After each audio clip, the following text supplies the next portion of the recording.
there, and welcome to Star Wars Music Minute, where we celebrate the music and sound of Star Wars 5 cinematic minutes at a time. I'm Chrysanthi Tan, you can call me Xanthi, and today we are diving deep into the soundscapes contained within minutes 11 through 15 of Star Wars Episode 4, A New Hope / The Motion Picture. In this excerpt of the film, we start with 3PO and Artoo fighting and parting ways, and we actually end the 5 minutes with the droids reuniting on the Jawas Sandcrawler after both having been separately captured. Today's guest, I'm very excited, is Ender Smith from AurekFonts. We met on Twitter, and I am just very intrigued by the material that you are making and cataloging. So hello, Ender. Welcome. Hello, Xanthi. Nice to be here. Thanks for joining me. For those who don't know AurekFonts, definitely check them out on Twitter, and all the links in the show notes. So you are cataloging like the writing systems of Star Wars, is that right? Basically, yeah, and like the fonts.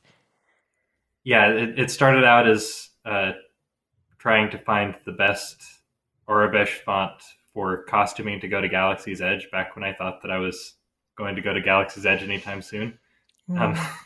And then I ended up saving a whole bunch of them to my computer and then saying I should probably just make these all available in one place for everybody. And that's kind of how it started. And now I can confidently say the largest collection of Star Wars fonts on the internet. Yeah, and a lot of them are actually free to download.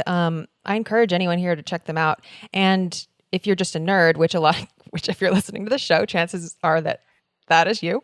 You know that I'm very interested in catalogs of things. I'm interested in the documentation of things in Star Wars. As evidenced by how often Frank Lehman's complete catalog of the musical themes of Star Wars is on this show. Like, it's just nice to have reference materials, because from reference materials, that's a solid starting point from which people can take inspiration and put together, their own ideas. But it's hard to do that without some form of reference. And I feel like having documentation like this is a really cool way to compare and contrast, either whether it's writing system, fonts or whatever, typography, script of different languages in Star Wars, or if it's like musical themes in Star Wars. It's good. I don't know. I just feel like new inspiration always comes out of having data to look at, or having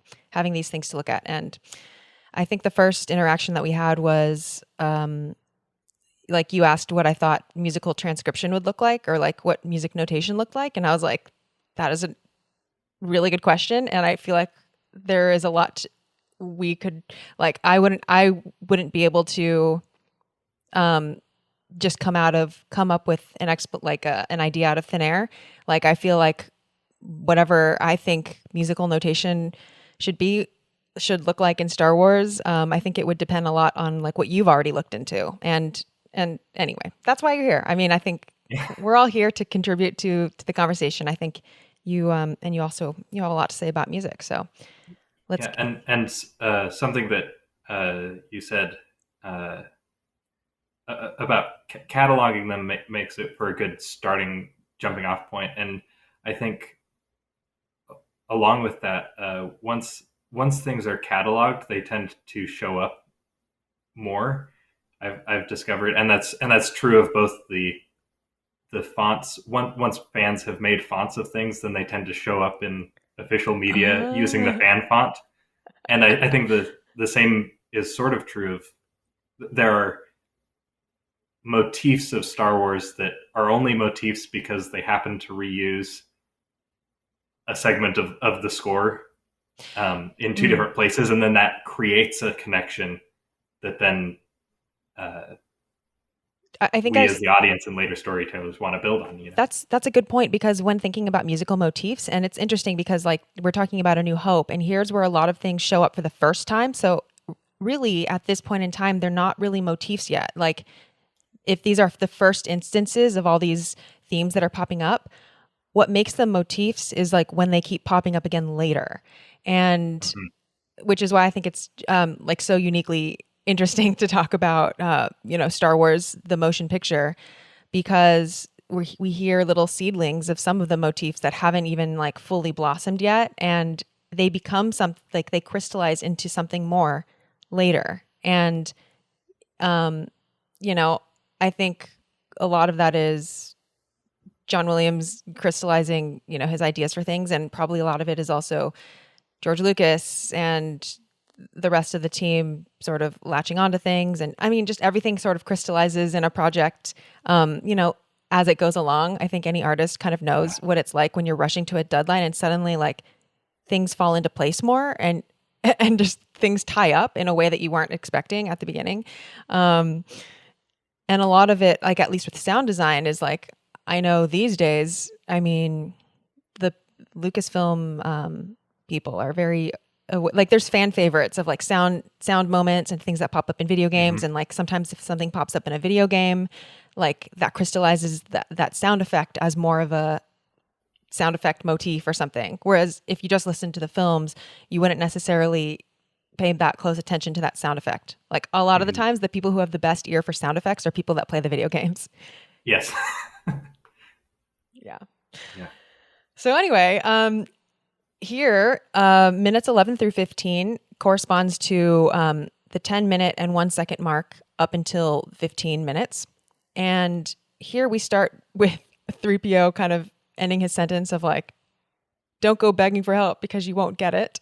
And 3PO and R2 are on the sand dune. They're facing in different directions and they're parting ways. Or rather, 3PO's ditching R2, being like, yeah, don't ask for help.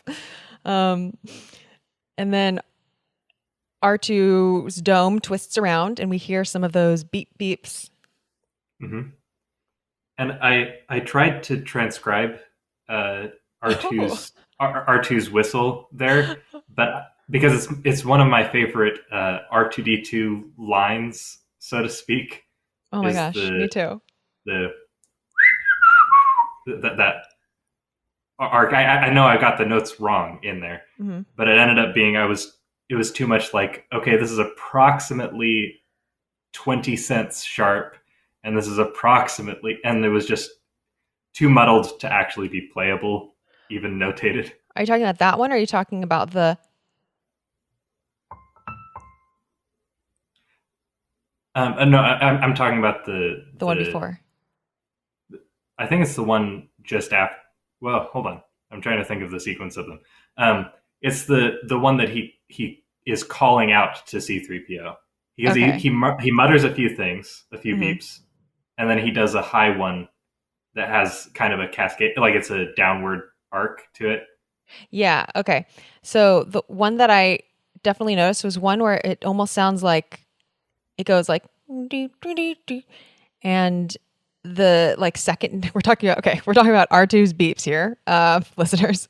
So if you listen to R2's like response there, it is like soft on the first note, I guess you could say, and then it's like loud, like almost like it screams on the second note, and then it's loud. Is that, you know what I mean? Like it's like a microphone peaking basically there.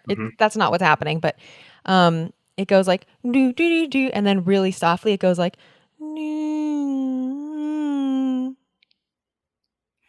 yes. I transcribed that too. Yeah. So I actually was looking up some quotes from Ben Burtt about designing R2D2's voice. And there was some TV show that he was a part of, and there's a clip of it on YouTube, and I can try and find you the clip. Oh, please. I'll put it in the show notes.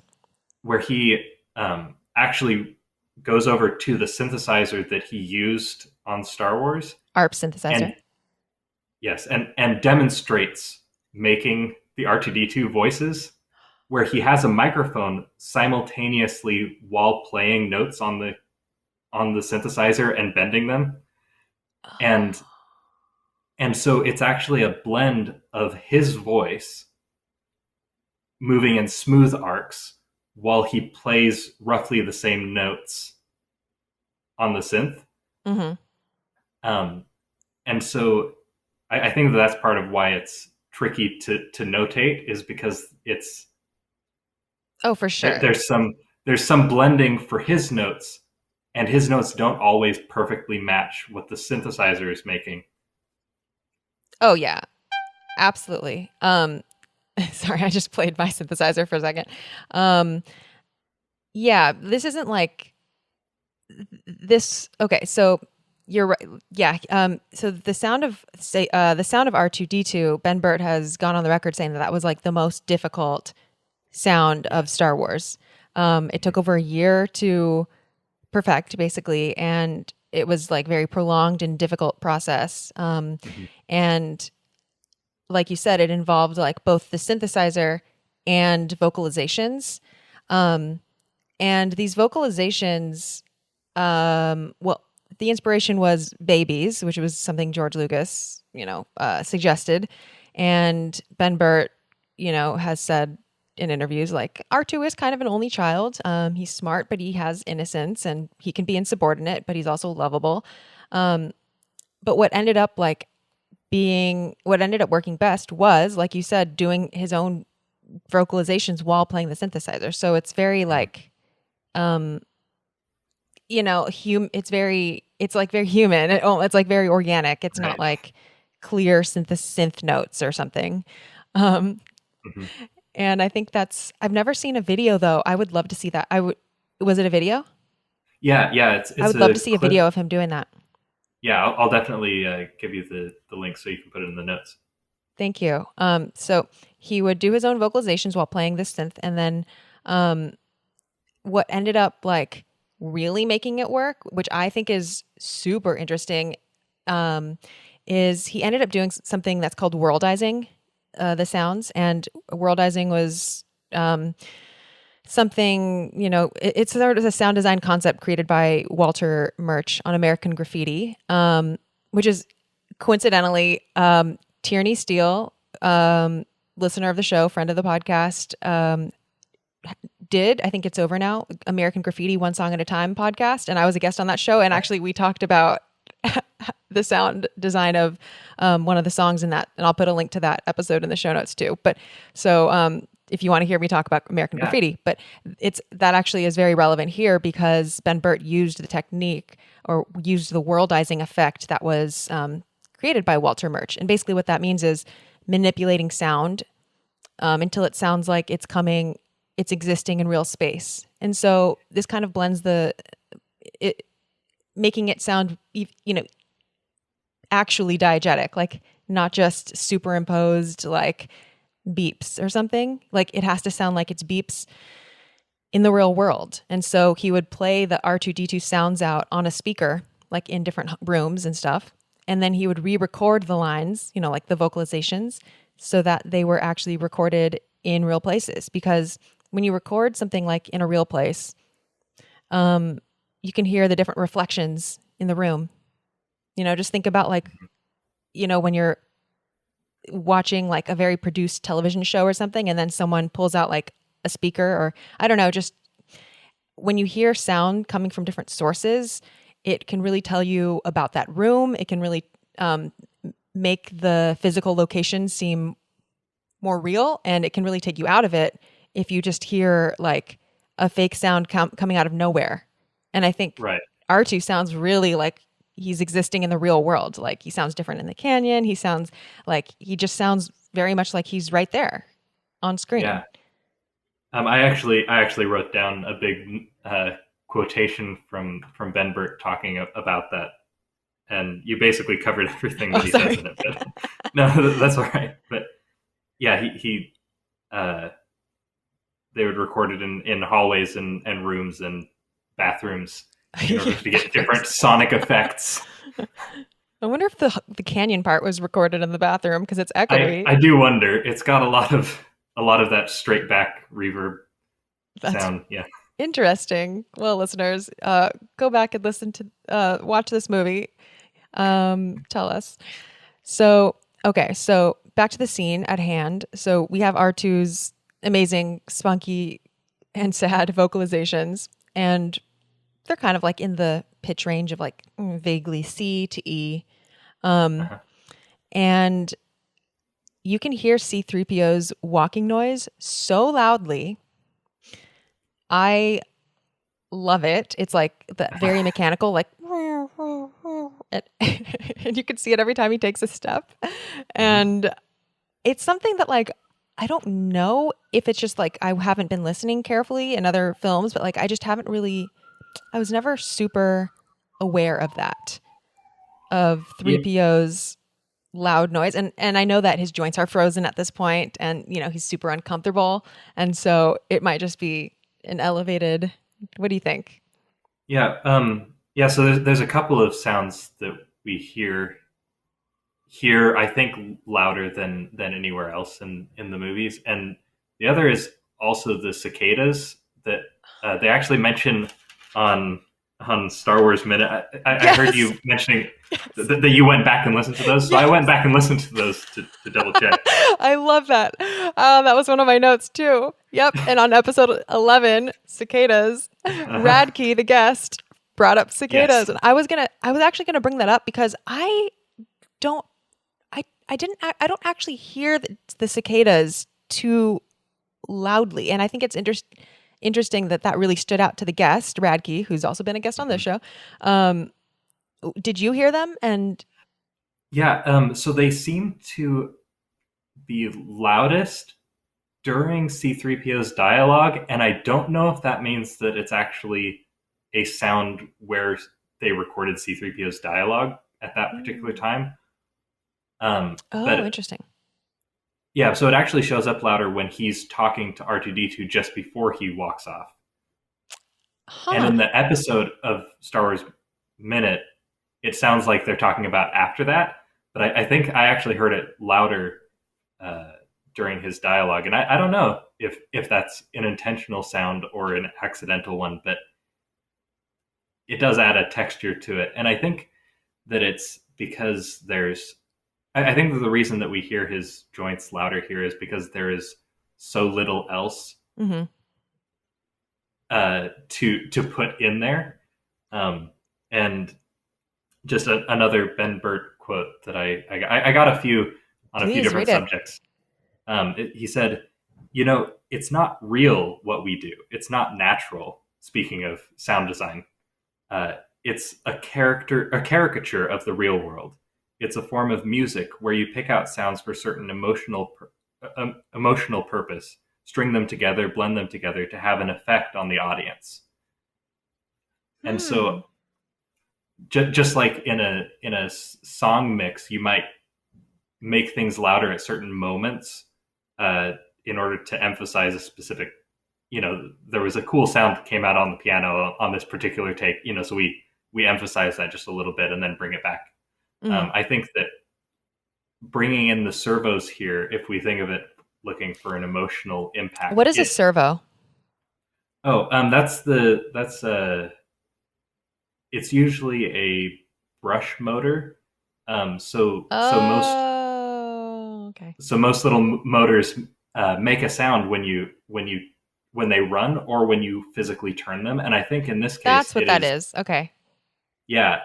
I looked for when I was looking for related things for K2SO's joints in Rogue One. They actually recorded uh, the motor on an automatic door, like it's a swing door. It's not a sliding door, but it has a motor up there because they have a handicap accessible. They have an accessibility button there, and then Oh, they just force the door open and closed to get a because it's a very heavy sounding one yeah. because it's to Okay. open a big metal door. So in this case, I think it's probably a smaller motor, and knowing Ben Burtt's preferences, it's probably something that he had lying around the Yeah. studio. Some audio equipment that he's just forcing Yeah. the sound with. And that's the sort of the spinning, the whirring.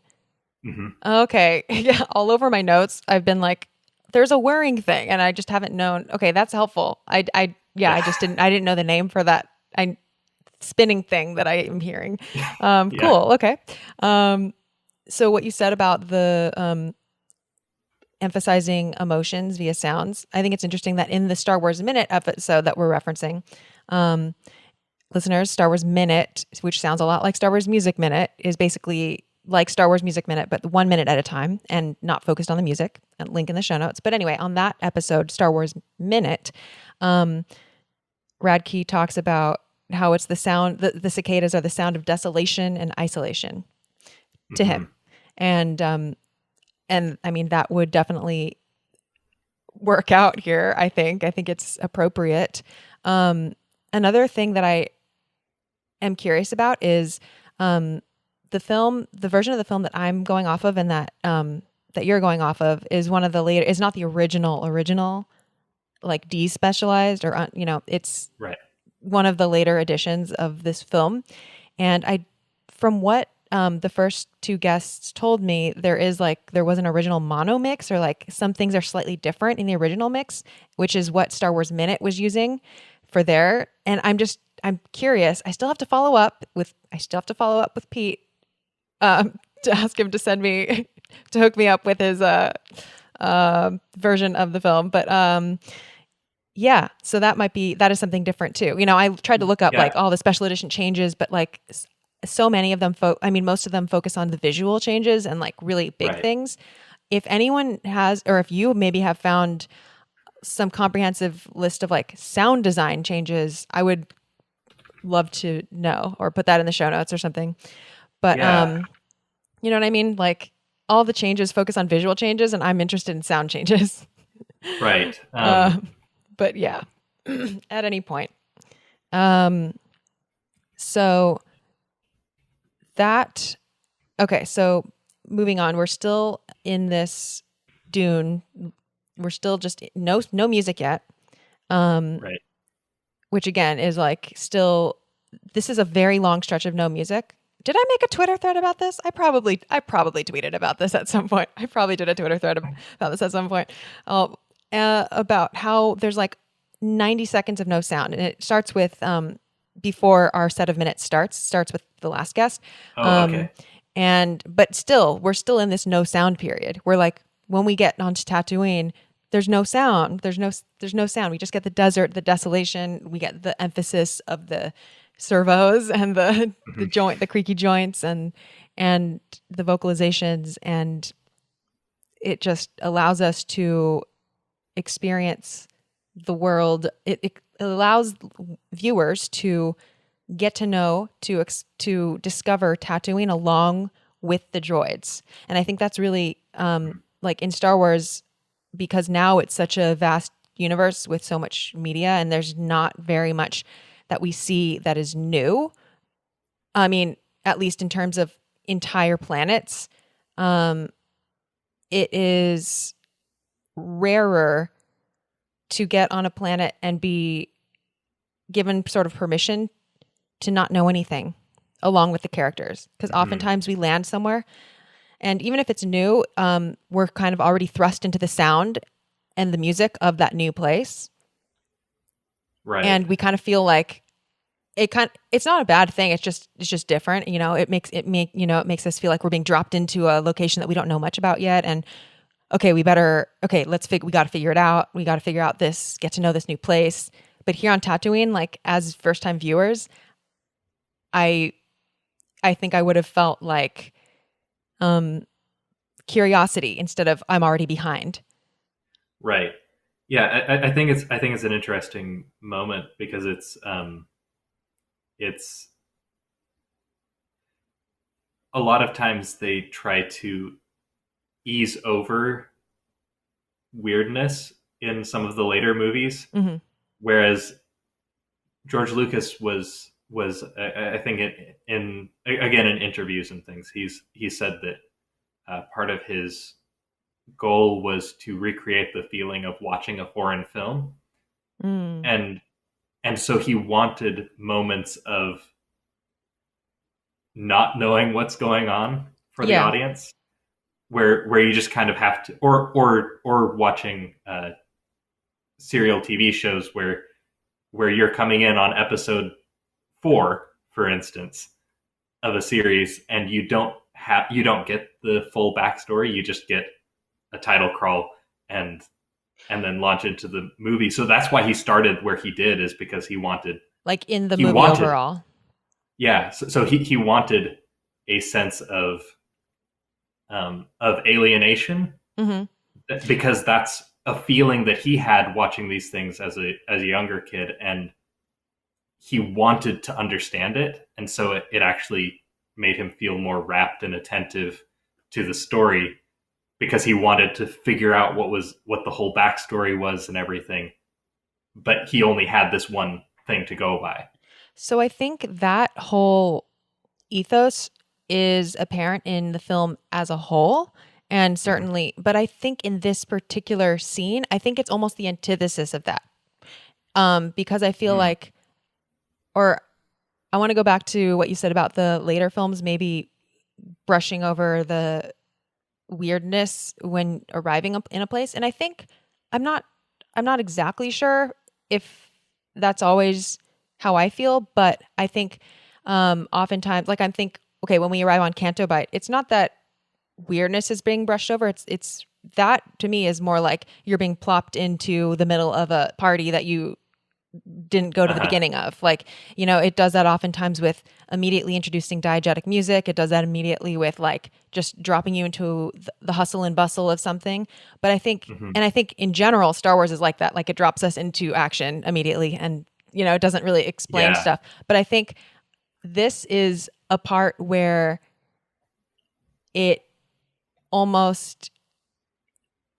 actually, okay, in order to make that work, there has to be parts to me where the audience is more eased into it and is allowed to feel like they have a little bit of a break, or like, I don't know, I'm speaking for myself. I feel like it helps me to feel like it's okay. I don't really know what was going on that thing with the tall guy in the suit choking people. Oh my gosh, there's so much going on. And almost like, I think we're like seeing the film through C-3PO's eyes almost here still. C-3PO is like, I don't know what's going on. Like, I'm so nervous and like anxious. Like C-3PO is us. Like C-3PO is me here, sort of, as if I were a first time viewer being like, just narrating like what the hell is going on, and arriving on this barren, like this desert planet. And here we actually, through the droids, get to be like, okay, what the hell is going on? C-3PO doesn't know what's going on, so it's okay for us to also not know what's going on.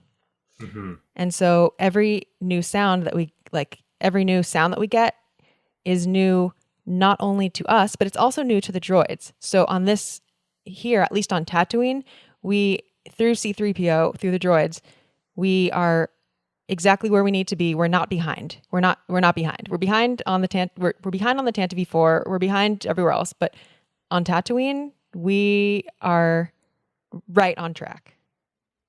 Yeah, I think that's a good point. Yeah, I think you're right that what I mean by smoothing over is like that it gives you a loud statement of, this is where you are.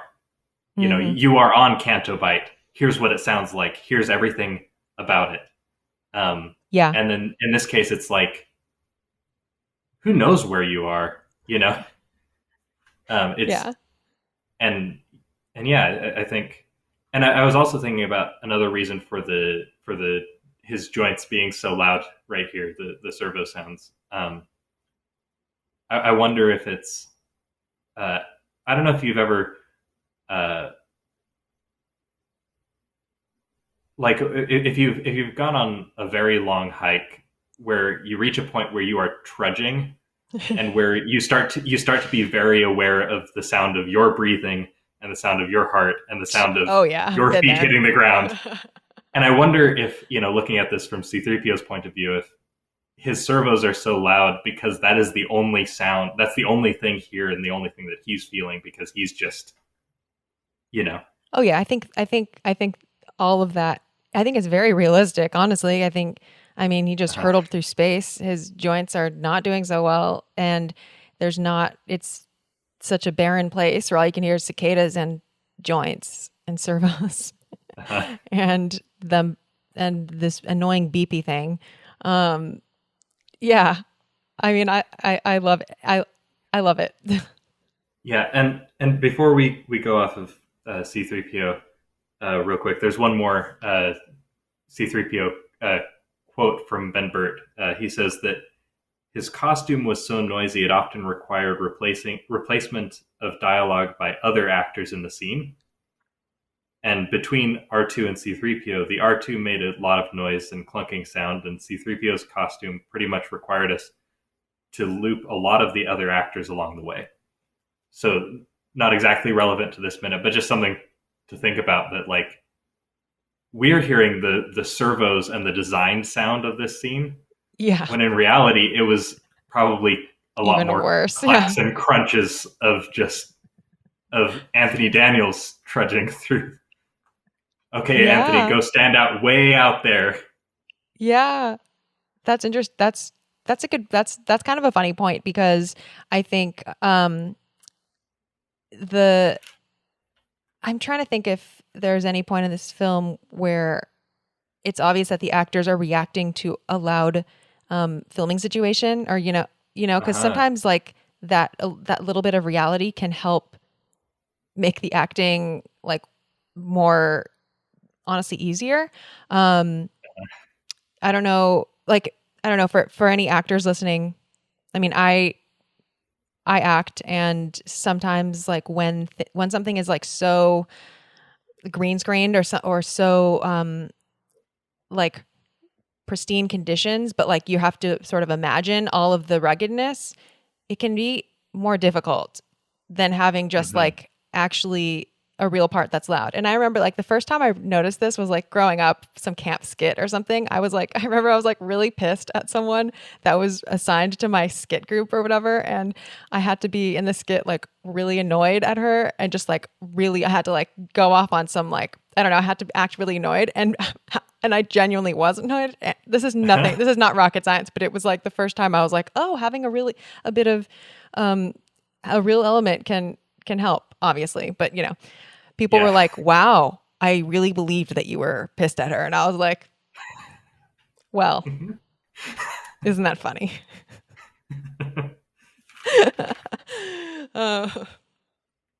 So anyway, that's that.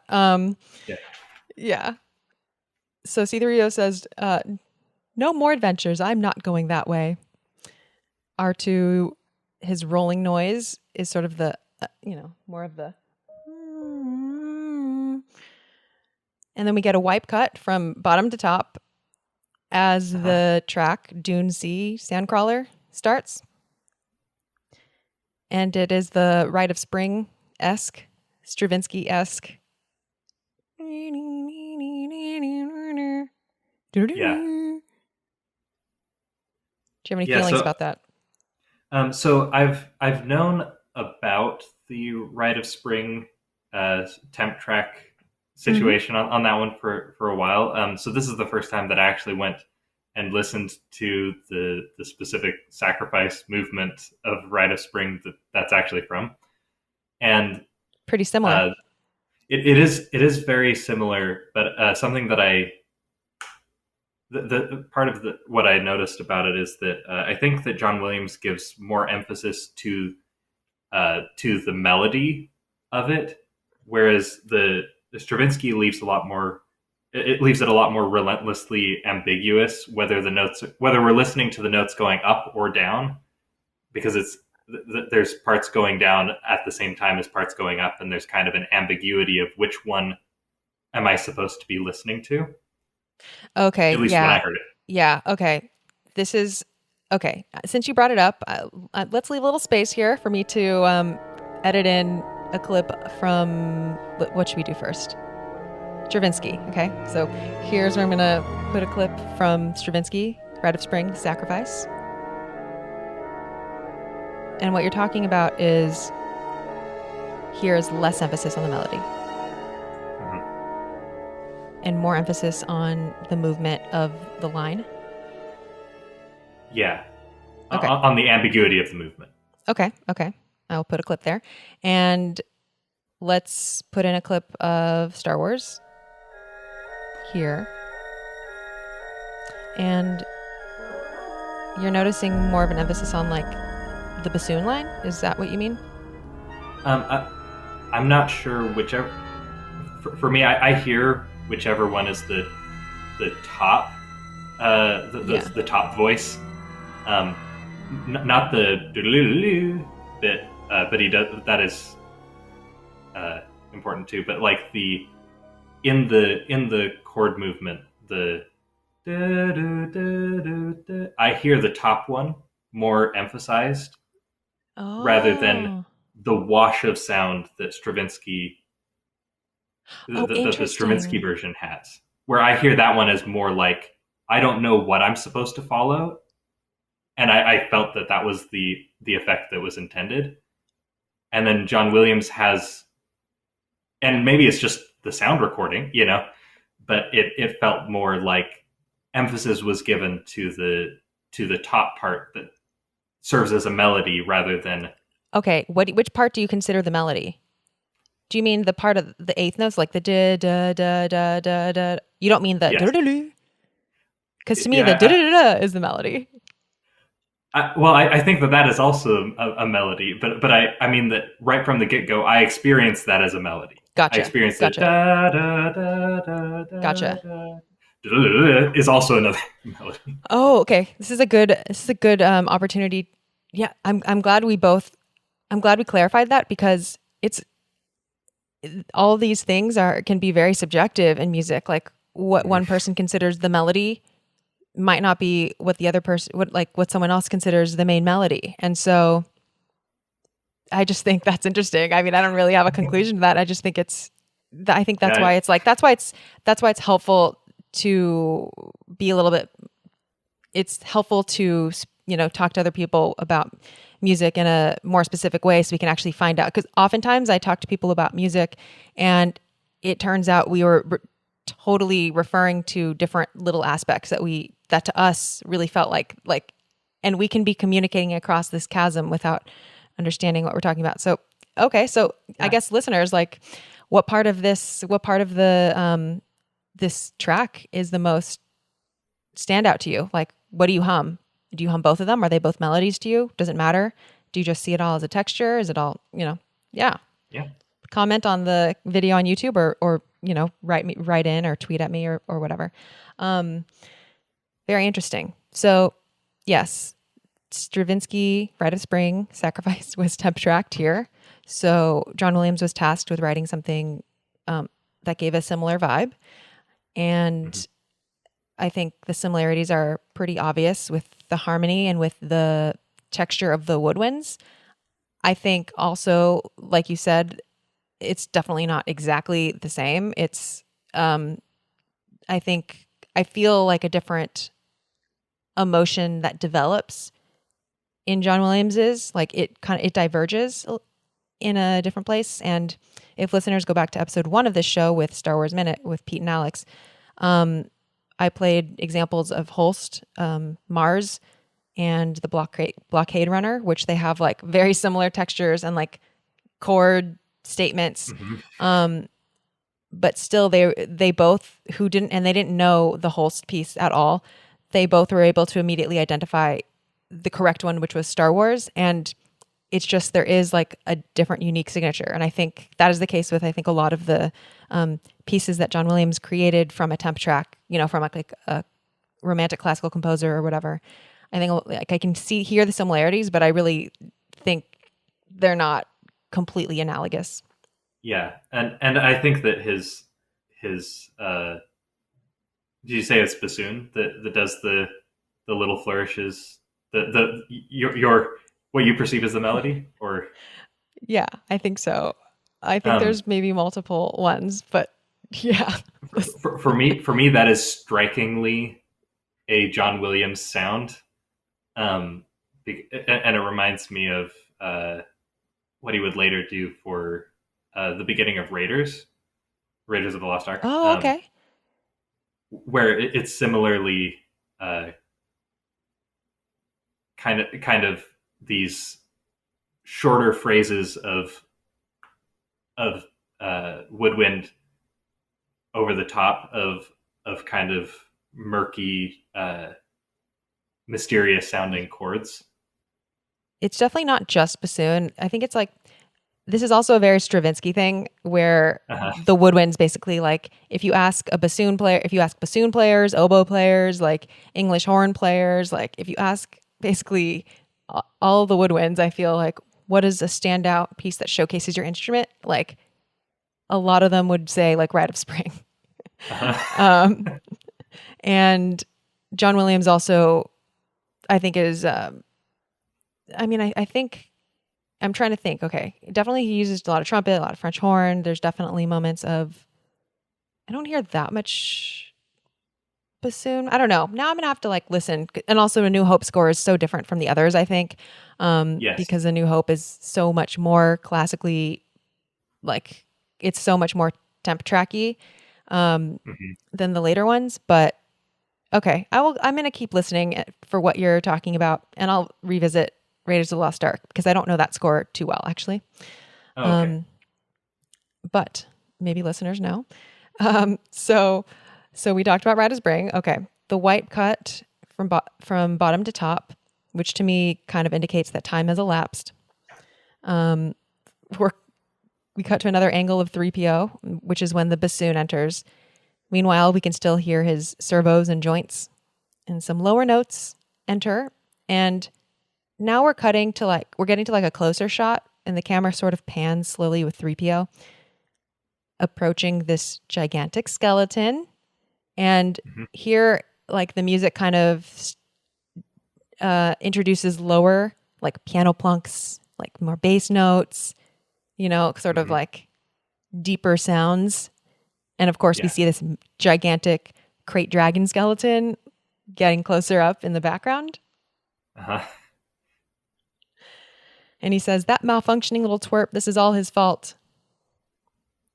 And then we get even closer, medium shot on 3PO, waist up with the huge spine behind him. He says, "He tricked me into going this way, but he'll do no better." Oh, 3PO. Um, and then we cut to a wide shot and we see this tiny thing rolling in the distance. And then we get back to the same medium shot on 3PO. I don't actually know, by the way, if that's called a medium shot. That's just what I'm calling it. Um, I think it's a medium shot. It's 3PO waist up. As he's Yeah, that's noticing a the medium shot. transport. Okay, thanks. And he says, "Wait, what's that? A transport? I'm saved." And so we cut back to looking over 3PO's shoulder at the transport. And, of course, we know what happens. And he's just over here. Hey, help, Yes. please help. So that's actually one moment that I had a note for the worldizing effect. When we cut to the very wide shot on him, Mm-hmm. he suddenly sounds much more distant. And I was thinking about, I don't know what Totally. kind of process that they used to get that effect, if they actually just recorded him from a longer distance. Yeah. Yeah. It could have been a number of things, but the point is like they were aware of the spatial like Hmm. reality and so they matched it. And I always love that. That's like one of my favorite things to relish in when the shot changes, when the sound direction changes too and the reflections and everything. So Yeah. yeah, like you could close your eyes and not look at the shots and just hear 3PO's voice and you could know whether he's talking at us or whether he's talking away from us. And I think and Hmm. that's great. Um and then we get to the end of this track, like, this cue ends on this high violin B. It kind of fades out, and then we get this, I don't know what it's called. It's like a wipe cut, but it's like curtains closing in on the old scene. Yeah. So okay, in my notes I wrote, it's as if the curtains are green and the new image is being green screened onto it, which I know is not and yeah, the curtain closes on the, sands of Tatooine. And then the new image is sunset or dusk in the canyon with Artoo. Yeah. So the sky here was actually replaced. Speaking of visual special edition Oh, changes, this is I think one of the less in your face ones is that they actually replaced the sky here with more dusk than sunset because they wanted to Meaning darker? because yes, yeah, Okay. it's darker and you can see stars, whereas before you couldn't see any stars, And and was it brighter before? it was brighter and oranger. Um, Oh, interesting. Oh, okay. if That's I'm cool. recalling correctly, um, and I think it's actually to match better with it looks about like nighttime when they get to the Sandcrawler, Mm-hmm. Oh, and that so makes they wanted sense. to make a more continuous sky. Okay, meaning okay. Yeah, They are I changing the guess passage of time by yeah. changing where the They're sky sort of is. they're distributing it more toward like when 3PO and R2 meet up, it's definitely closer to when R2 is captured Right. than when 3PO is. And 3PO is caught first, like way earlier. Uh huh. Yeah, okay, that makes sense. Um, Yeah. so the first thing we hear is beep beep, like R2 echoing in the canyon. Hmm. And I did transcribe these chirps, I think, fairly satisfactorily. Please. But I don't know if I can play them because I'm not very good at sight reading. So we'll see. It's like Ender has his guitar out. yeah. Um, Try to imagine R2. so it's I need to figure out what the second measure notes are real quick. Hold on. That's a G sharp. Okay. So it's like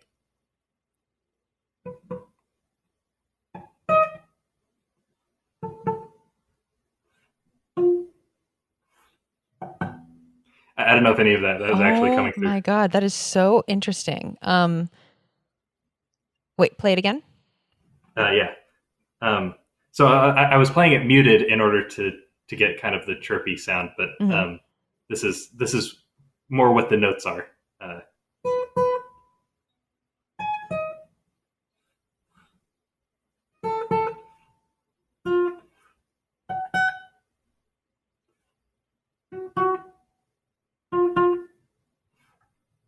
So okay. Oh, okay, this is very interesting.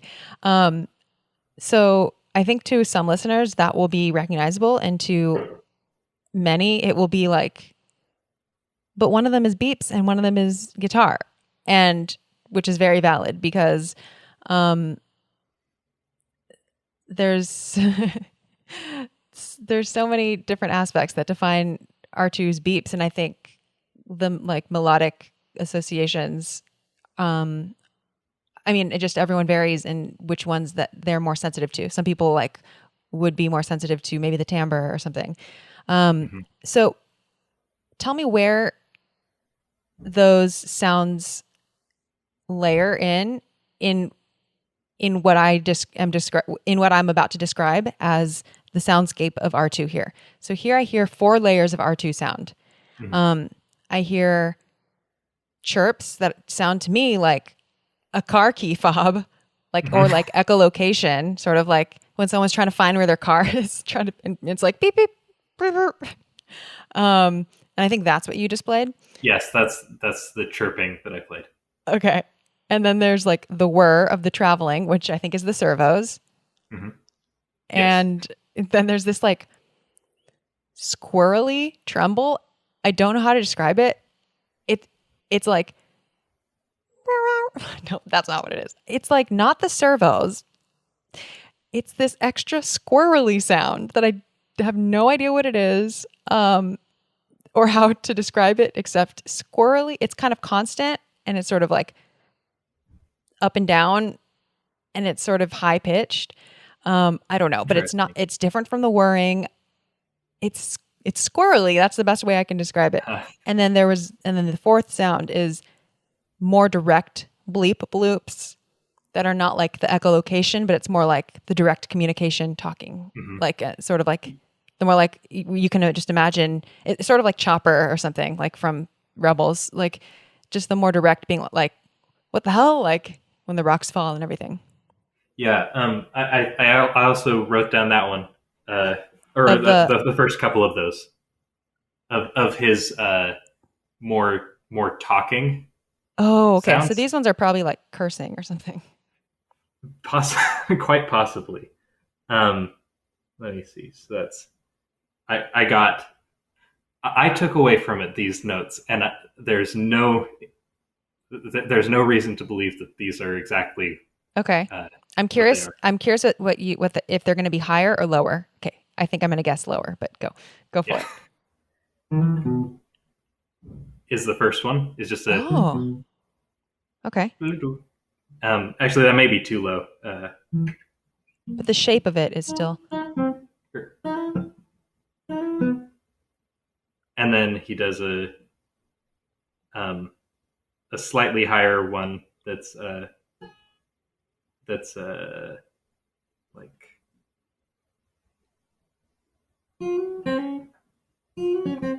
okay.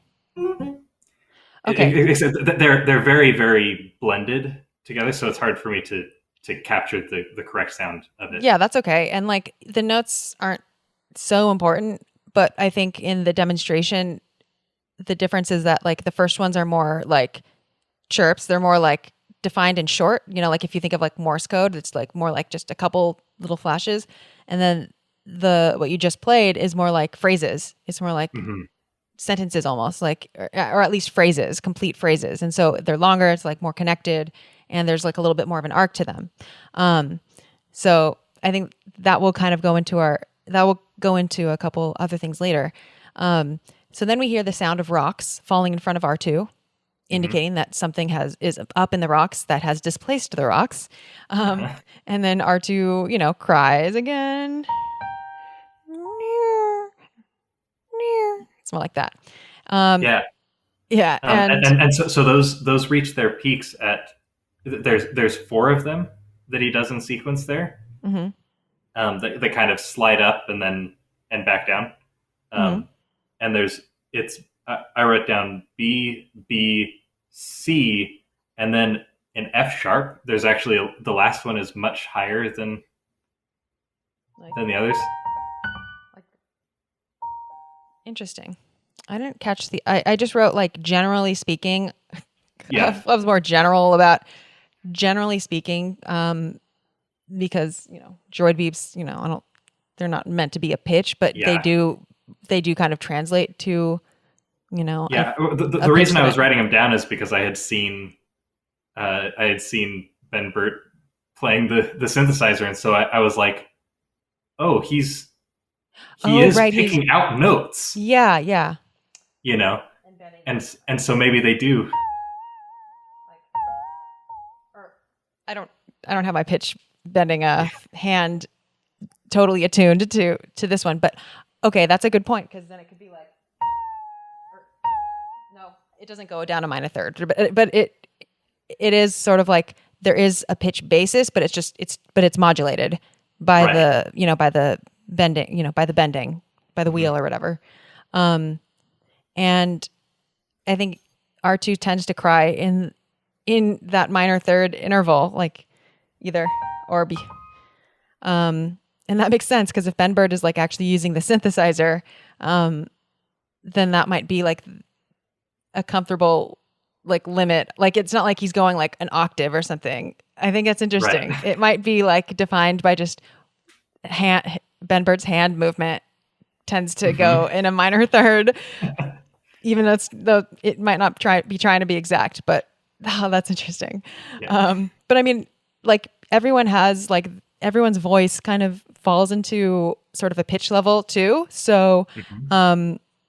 yeah, I just think that's interesting. The Jawa says something and then steps back into the cave. And then the Jawas shoot a stun gun at Artoo, who screams.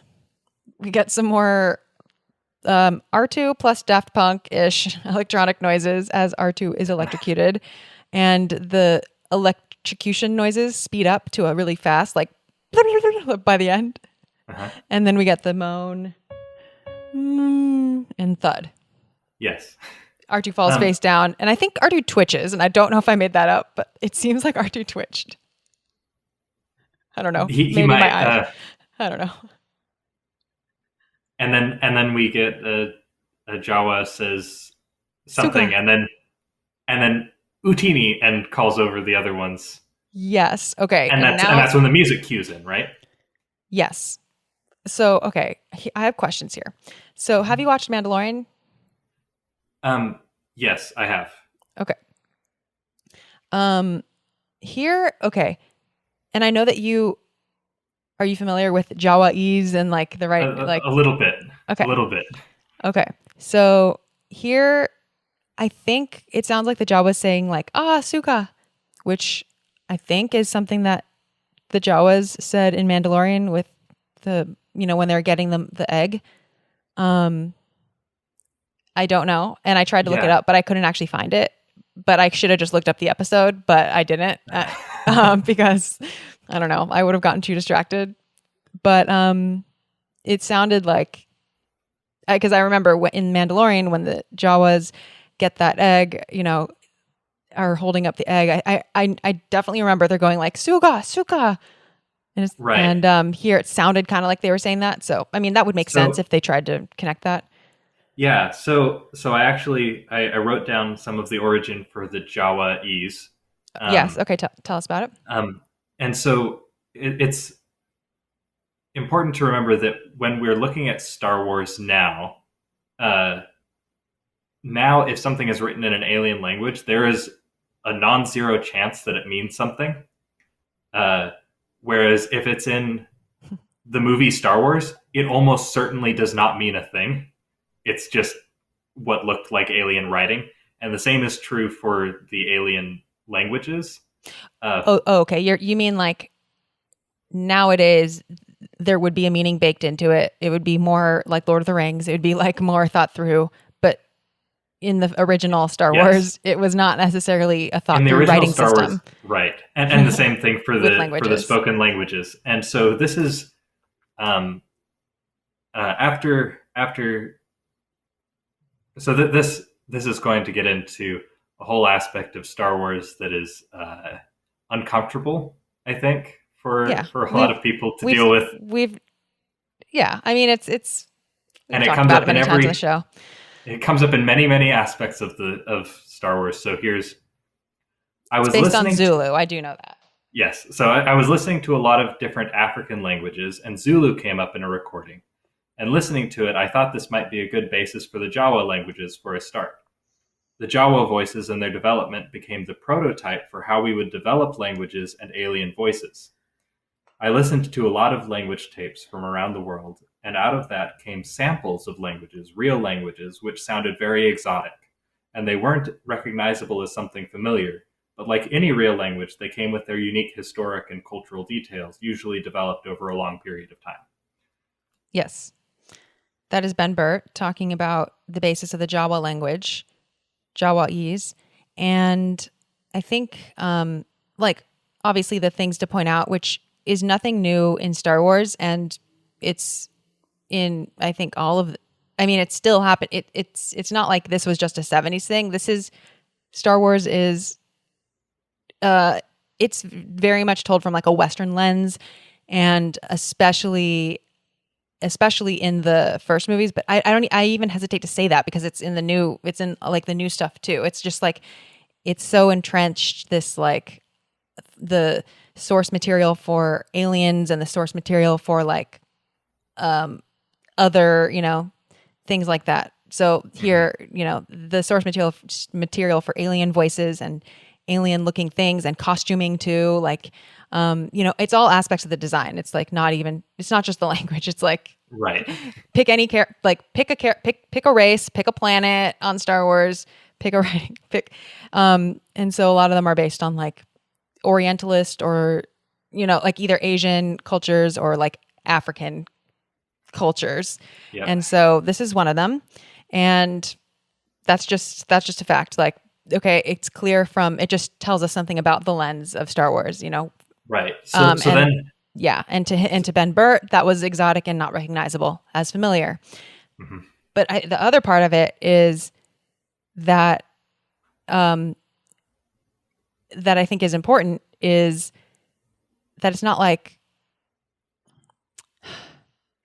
is the part where he says, like any real language, there's a unique historic and cultural details developed over a long period of time. And I think that sheds light on the variety in the language. It's not like three words in the same tone. It's like, it sounds like the Jawa language is like a complete language almost. Like or I don't know if it sounds that way to other people, but do you know what I mean? Like there's details in it, is his point. It's a shortcut to having what sounds like a complete language, because if you just, rather than just making up sounds and hoping that they cohese into a whole, it is a finished complete language that has evolved over time. And so what I don't know here, and because I know that for some lines of alien dialogue, they I think this is true for Greedo. That they listened to they listened to audio a whole bunch and then re-recorded it themselves. So they listened for specific snippets and phrases that they could reproduce, and then re-recorded them. And I don't know if that's the case here, but I think that some of that to have so much variety overlapping each other, because we actually get a whole bunch of their voices at once. And I think that may be multiple new recordings based on the sounds of the Zulu language. And I would love. Do you mean like special edition? Oh no! I mean like in the. Oh, you mean sort of like the Google Translate version? Like, yeah, I see. Like listening to Zulu, and then re-recording what they're listening to. Right, recording it themselves. Yeah. Recording themselves saying it. Yeah. And so what I would like to know is, I know that there are some lines of Greedos that can be translated by Quechua speakers, which is that's the language that it's based on. And there are lines in Return of the Jedi that I believe are I can't remember which language. I want to say Swahili, but I also don't. Spoken by Jawas or no, spoken by Nine Numb in the cockpit with Lando. Oh, okay. And some of those lines can have been translated by speakers of those languages. And I would love to know if the Jawaese being spoken here is just Zulu, and if so, what is being said. But I've not been able to find any sources on what the actual dialogue there is. If it is, because if they just recreated the sounds, then it's possible that it's just a Zulu sound alike. Yeah, but still, there might be like awkwardly hilarious ones that are almost spot on, right? Depending. Yeah, I mean, on the Wikipedia page there is some Jawaese translations but it's based on the films, so it's not like right. I don't know. And some of those are from the special edition.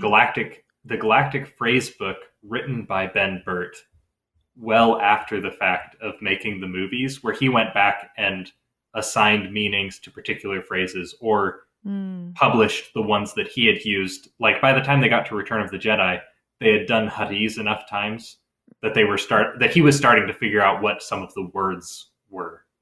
And so, there's, it's half borrowed and half stolen, so to speak. I'm reading on Wikipedia. He was drawn to several African languages, in particular Zulu. So I guess it's not clear, right? And then he did record several individuals who spoke Zulu, and then wrote a script patterned on the various sounds he heard and had actors revoice them for the films. So it sort of sounds like telephone, a game of like telephone, basically, where you kind of hear what you heard, and then the recordings are sped up to raise the pitch and accelerate the flow of words. So that's that. Yeah. Interesting. Suga and then Utini.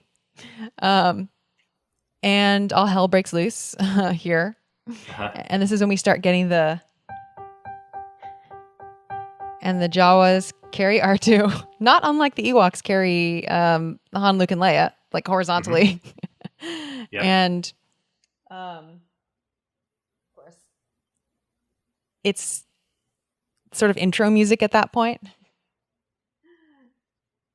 And then we get to this. I forgot who on Twitter. I'm sorry.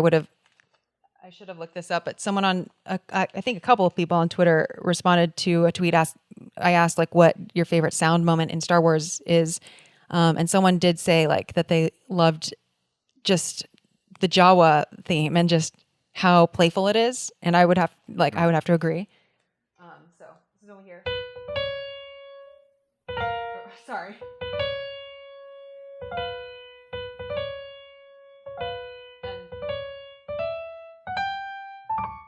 Etc. It's sort of Uh-huh. that like, it's sort of lighthearted, right? I mean, Yeah. it's sort of playful. Yeah. So this is an interesting thing because when I first watched these 5 minutes specifically for this show, I I was struck by how much silence there is in these 5 minutes because the whole time that R2 is driving through this canyon, uh, there is no music. It's just the creepy sound. There's his. I would say they strike me as sort of like nervous or frightened. The The Jawas, chirping. Well, the for R2 when he's first driving through the canyon. Uh, R2's nervous. You mean? yes. When he's Yeah, yeah, making the chirping sounds earlier, I yeah. read those as kind of like, do okay, this is kind of sketchy, um, and then the rock sounds and the Jawas poking their heads out is very. Uh, it's kind of like because we have so little to go on what these people are and what their deal is, and then they jump out and shoot R2, and Yeah, then the music cue kicks in right after he falls down, and yeah, and for me it's such a playful tune that kicks in right then that it's like, oh, okay, I don't have to worry about R2D2. yeah. I like that. Yeah, it's true. It's like R2's down. Now's our time to come out and play. Everyone like, yeah. It's Right. yeah. And then so as I was thinking that, I actually went and I was looking at somebody online did a song analysis of the Sandcrawler of the Jawa theme, uh, and um, it's originally R2 going through the canyon was scored. Um, To the Jawa theme. yes, so the beginning of the track that starts playing after R2 falls down Yeah, it should originally begin. started before. Yeah, it starts way back at the beginning of this sequence, and it lines up perfectly. When the Jawas poke their heads out, there's these little runs of like in Mm-hmm, mm-hmm. over the very beginning of it, and those are all like Mickey Mousing, so to Yeah, speak. yeah. So they The follow the Jawas action on poking their screen. heads out. Yeah. Um, Do you know when it was and changed? Was it changed before the original release? yes, yeah, Okay. it is changed before the original release, and I like it better the way that they changed it to. I think I do too. Um, and there's a noticeable splice when they cut back to where it's supposed to have a transition sound. Like in the film, it splices, but on the track, like on the soundtrack, you hear it more fully playing. Yeah, so there's Oh, good catch. yeah, so about it would be 1406 about. Oh, okay, Um, cool. there's I'll write that there's a down. there's a splice from the beginning of the Jawa theme to the da da da da da da da da, um, Oh, just before the planing chords, the da da da da da yeah, da da da da da da. yeah. And Interesting. yeah, so um, and there's also a Mickey Mouse. It's just like it feels very cartoony to me Yeah. watching it, and on that video, he's synced it up to the video so that you can see all of the points that it lines up. But there's this That's very another one. You got to send me that link. yes, I I will. definitely, that would be cool to see. And that is like, I don't know whose decision it was to change, but I mean, yeah, I mean, It changes the whole tone of the scene because that thing yeah, that I liked about having the silence and like the unease is gone yeah. if you have this score playing underneath it because it's so um it's so silly. A lot of the times people ascribe like all of the music decisions, whether they like them or not, to the composer, like giving the composer all the credit Hmm. for things. But very often, like I think the director and depending on the production, various other people of the team, sound editor or whoever else is really vocal about musical choices. But at least we could say director. Like it's funny, like anytime I critique or criticize the music in a film, I'm so rarely like just dissing the composer's skill or choices. Like this is a whole, it's like when you talk about acting in films, like oftentimes like you're not necessarily talking about the actors. It's sort of like all the way that the actors were directed. You know, it's like the Hmm. direction is like a big part of it. And music is definitely the case too. Like even though the composers write the music, there are so many decisions governing like our experience of the music that are not Uh, actually the composer's choice. And that might be like one thing that I critique in a lot of films, not Star Wars movies, but like one thing that I point out in a lot of productions is like the use of like sample libraries, or like where I think it might have sounded better if there was an orchestra. And a lot, that's not like me criticizing the composer for not using an orchestra. That's like the production didn't, that is just as much, you know, like the production didn't necessarily give the composer a budget to use an right. orchestra. And that is something that higher ups should have made more of a music budget, you know, like it's not always, and things like this where it's like, oh, why did the music cut out here? Or like, why, you know, there could have been a fuller version. Like a lot of that is director and, you know, George Lucas. At least we know with George Lucas and A New Hope, and I mean all of the George Lucas, John Williams collaborations. George Lucas is very he's very has very clear ideas in his mind of how things should go, and so he is responsible for a lot of these musical choices. So like the Uh-huh. composer might, you know, John Williams may have, you know, done his job and tried to score this, but he just ultimately doesn't necessarily know the full scope of how these films go. You know, like he's the composer, and Right. especially in film one, he's not like, this is like a gig, you know, like this is not Yes. necessarily something that he doesn't care about it as much as George Lucas, put it that way. And he's Yes. trying to do his craft and may not know the exact tone that the director is going for. So this is a Uh-huh. moment where like, this is why film is so cool. And that's why film music is not, to me, like I can't analyze it. I can't like analyze it in the same way that I would non-film music. They're not the same. There's Right. different parameters. Like and here is like, that sounds like not a John Williams choice, and that's fine. But I think it's a crystal clear, like it's a really good indication of the tone trying to be set by the director. Hmm.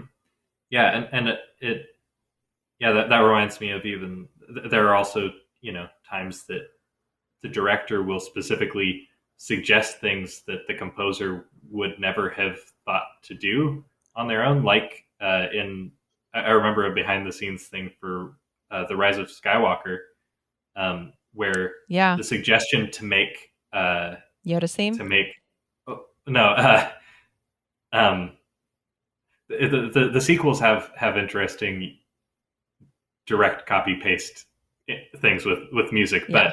but um, with with I'm trying to think. Luke raising the X-Wing. No, it's Ben Solo's major theme Oh, the major was version of the. specifically suggested or requested by J.J. Abrams, Oh, and interesting. was Okay. not something that John Williams was going to put in the score Oh. until J.J. Abrams suggested it, and he said, "Oh yeah, I guess that would work," and then went and composed that. Oh, that was my cat's tail swishing by. Yeah, as a composer myself, who has not scored that many films, but sorry, my cat is walking across the piano. Just that's Anakin. Okay. Um, I can definitely, I can definitely relate to that. Yeah, there have been a couple things that I composed that were like the director clearly like there was one score where the director clearly was like, I want whatever you write, like have it be based on an E flat drone. And that it was like a very clear starting Oh, point. Another one was uh-huh. like, I really like the music of blah blah, and that's where temp tracking comes in. But it could be like, I want to, write something in this style or like these instruments or whatever. And so yeah, directors have a lot of, they have a lot of agency, or they have a lot of, yeah, they can give a lot of input to the music. Yeah. Yeah. By the way, it was a certain point of view podcast. By the way, I want to shout them out. Who said the Jawa music in the first act is playful but mischievous. So thank you to a certain point of view podcast for sharing that. So yes, I agree, and it is very mischievous when it happens, and it is very symbolic of the Jawas, especially since the music only starts once Artoo is down. Yeah. And something I don't know if this actually is a good connection, but um, so I played cello in high school orchestra, um, and the Jawa theme reminded me a lot um, of Bartok and his Hungarian sketches Hmm. stuff, where there's a lot of like very dissonant uh, underscoring with then uh, melodies that don't necessarily tie in one to one with what the harmony is doing. Hmm. Um, and I don't know. That was my one connection on that, where I was like, I can get this, Bartok vibes for sure. yeah. Yeah, I can hear that. Um, And I another specifically like the tuba bit where they take over the melody. There's a lot of Uh, good tuba parts here. Um, the tuba, yeah, okay, this is like a nice little tuba spotlight, I would say. And also now when we cut to the like awesome image of the Sandcrawler in the mhm. against the dusk background, I don't know what is that shape? It's like a tetrahedron or something. It's like the shape of the Sandcrawler is just so alluring to me. It's like it's not a Yeah, cube. It's like off kilter. It's. yeah. Do you know what I'm I not mean? sure what you'd call that. Yeah, I don't know what it's called either, but I like it. It's like I don't know. You all Yeah. know what the Sandcrawler looks like, but I think it's a very cool shape and Yes. an odd shape. And I wonder what the functionality of having it shaped like that is. Like where Uh-huh. is the yeah, like what is happening up at that top point there? Yeah. I don't know. It reminds me of a lot of sci-fi art from the '70s Totally. where scale is a big factor in like doing things that are intentionally like counterintuitive to the way that we think of structures. Hmm. So like it's bigger at the top for some reason. Like I feel it's that way so much. about a lot of the Star Wars ships, where I'm like, oh, that's the way it flies. Oh. Yeah, yeah, and I think that's I've seen it in a lot more art than in films from from that era, but definitely like yeah, it's a very striking silhouette, the Sandcrawler. That's a good way to put it. It's a striking silhouette. Yeah. And I wonder if it like scares off I don't know, predators or something. I don't know, maybe it looks who Oh knows. yeah, Who knows if there's an in-universe explanation for that. I'm sure there is now. I'm sure there is now. So anyway, then we get the like little sandcrawler motif, which is like I think it's muted trumpets. It's like.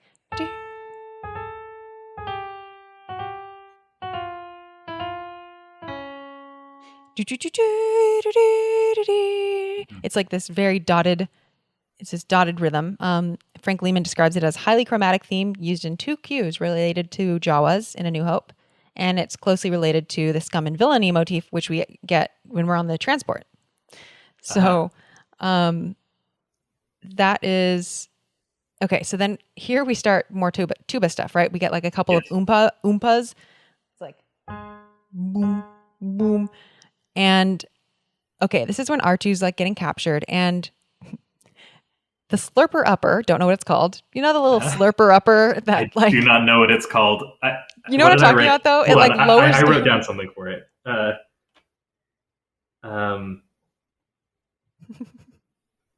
Oh, did I write it down? Hold on. I thought I wrote it down. So I'm describing the thing. Contrary motion with the droid tube, I said. This, yeah. With the droid tube, the sucker, the slipper upper. Tube that sucks R2 up. But as the thing is lowering before sucking R2 up, there is like a chromatic descending scale. So it's like, and then it sucks R2 up, and then we get more tuba oompas, like, and then we get the tuba solo, which is like that thing. Wait, yeah. And according to TubeNet, which is a tuba forum, good. the tuba solo is by John Fletcher on a CC Holton 345, which does not mean anything to me, but tuba players, if you know what that instrument is, that is a tuba solo played by John Fletcher on a CC Holton 345. Allegedly, according to TubeNet. So R2 is there's no higher source than TubeNet, of course. You're probably right, actually. So then R2 is sucked up. We hear the playful. I mean, I get it's like the ascending triplet groups. It's the like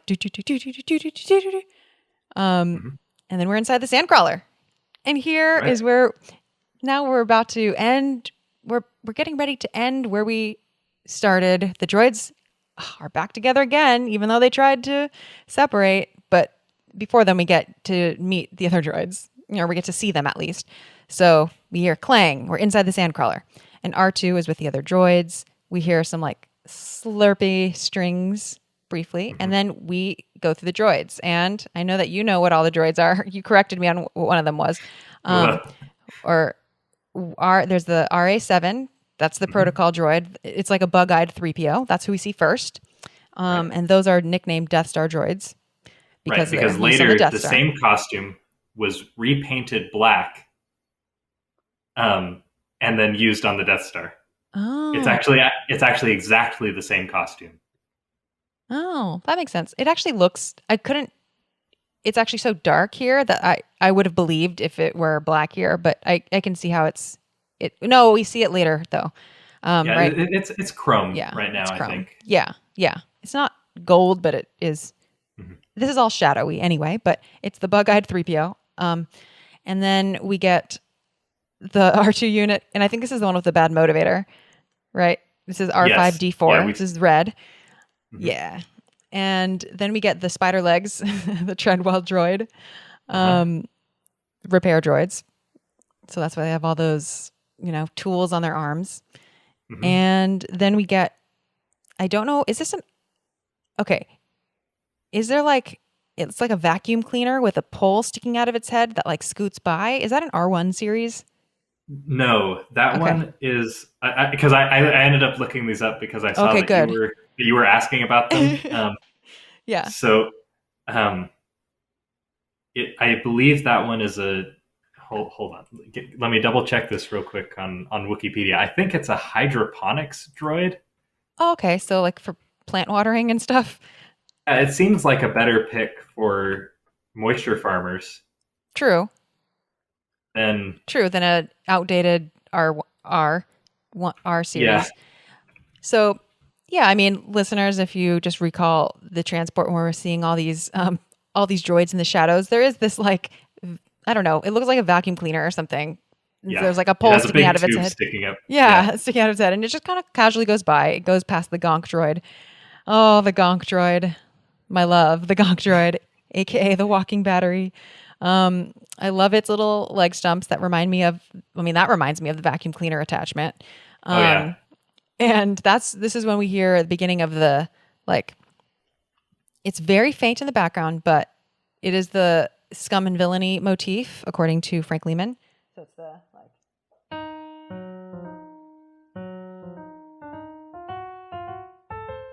I don't know. It's yes. very, very Yeah. soft. It's like very soft in the mix in the film, but,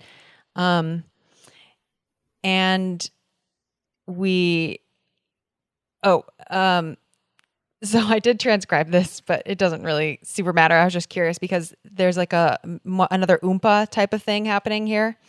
And by the way, when I say oompa, I mean like oompa.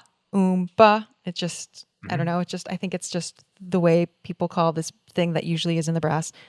So it's like, or it's lower. It's like,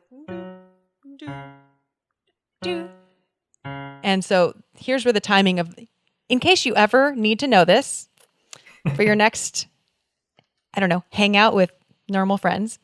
This is where the Gonk droid vocalizes. Okay. So here's the brass in the piano.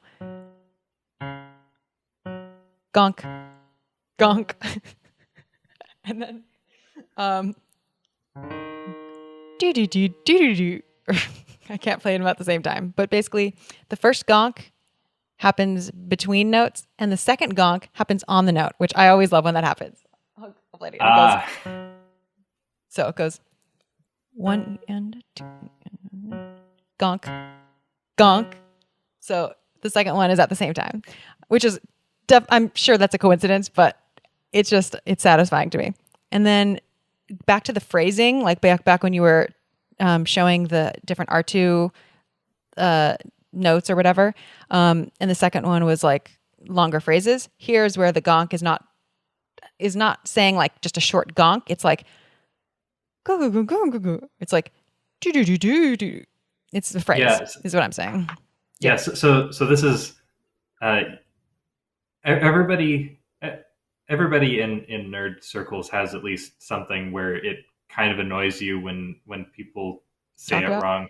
And for me, it's that gonk droids only say gonk because it's not true. It's just not true because what he says is, and I transcribed the lyrics to your good transcription here. I tried to have it as gonk gonk gonk gonk. Totally. Okay. Yeah. That's exactly what it is. Oh, I love that. And no, there is no definition of what any of that means or if it means anything. What was that? I have it as gunk. For the phrase part, it is Gonk-yeh, Gokwe.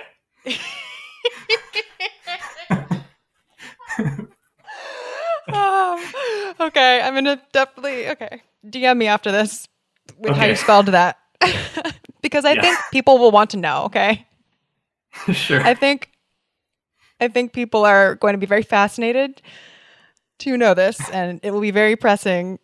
Definitely will want to know how the AurekFonts creator spells this. Yes. We should collaborate on like stickers or something of the Gonk droid transcription. Yes.